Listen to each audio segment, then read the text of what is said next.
Meaning of gawky. Gawky. Gawky. Gawky. Gawky. The term gawky is typically used to describe someone who is clumsy or awkward in their movements or mannerisms. It is often associated with adolescence and the awkwardness that comes with growing up. A gawky person may have an ungainly appearance or be socially inept, often struggling to fit in with peers.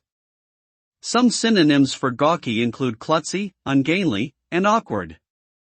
Overall, being described as gawky can be seen as a negative trait, but it is important to remember that many people go through awkward phases in life and it is a natural part of growing up.